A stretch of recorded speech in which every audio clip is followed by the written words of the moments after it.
નવસારી મહાનગરપાલિકા દ્વારા શહેરમાં આયોજિત કાઇટ ફેસ્ટિવલ અને ફૂડ ફેસ્ટિવલનું ખૂબ જ રંગેચંગે આયોજન કરવામાં આવ્યું છે.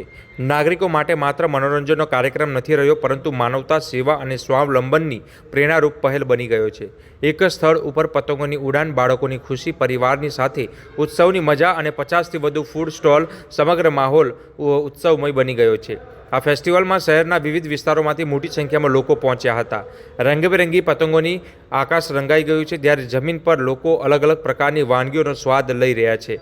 ત્યારે આ ફૂડ ફેસ્ટિવલની વાત કરવામાં આવે તો જે અલગ અલગ જે વસ્તુઓ જે ખાવાની મળી રહી છે, પરંતુ આ ઉત્સવની સૌથી વિશેષ અને હૃદયસ્પર્શી બાબત રહી છે કે નવસારી મહાનગરપાલિકા દ્વારા રેન બસેરા જે બનાવવામાં આવ્યું છે, ત્યાં 80થી વધુ ભિક્ષુકો રહે છે.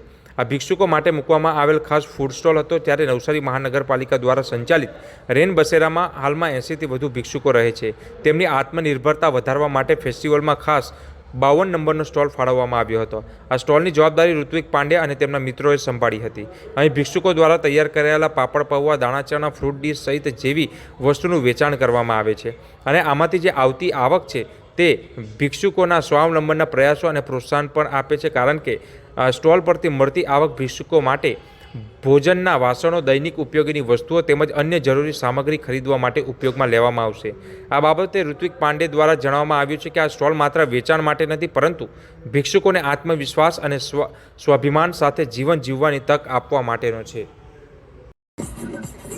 નમસ્તે, મારું નામ ઋત્વિક બાબુભાઈ પાંડે છે અને હું નવસારી મહાનગરપાલિકા રેન બસેરામાં સંચાલિતમાં સેવા રૂપે હું ત્યાં જોબ કરું છું. અને ત્યાંના જે ભિક્ષુક લોકો છે તેમની ઈચ્છા હતી કે અમે પણ આવી રીતે બહાર નીકળીએ અને અમે બી લોકોને કંઈ નવું ખવડાવીએ. તો અમારા આશ્રમના દાદા દાદીએ પાપડ પૌવા અને એમાં 2 વેરાયટી લસણ અને સાદા બનાવેલા, અને બીજી વસ્તુ ફ્રૂટ ડીશ અને મકાઈની ભેલ અને દાણા ચણા. જે પણ અમે પ્રોફિટ થશે એથી એ દાદા દાદીને અને જે જીવન જરૂરિયાત વસ્તુઓ થશે અમે એમની સેવા માટે કરીશું. અને કાલથી મારા જે ટીમના જે કોલેજના સ્ટુડન્ટ લોકો છે તેઓ પણ કાલથી અમને ખૂબ જ સહકાર આપેલો છે, સાથ સપોર્ટ આપેલો છે.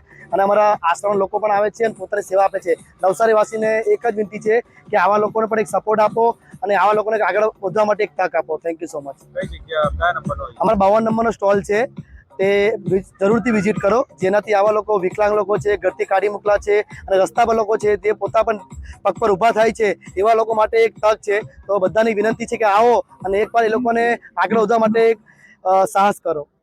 શું જરૂર છે અને શું લેશો એ પૈસાથી? જેમ કે અમારા આશ્રમમાં કોઈ જમવાનું આપવા આવે છે તો વાસણ નથી અમારી પાસે, તો એ વાસણ લેશું. અને કોઈ દાદી પાસે કોઈ દવાનું કોઈ નાની મોટી જરૂરિયાતમંદ વસ્તુ હોય તો એ માટે એ પૂરી કરશું અમે.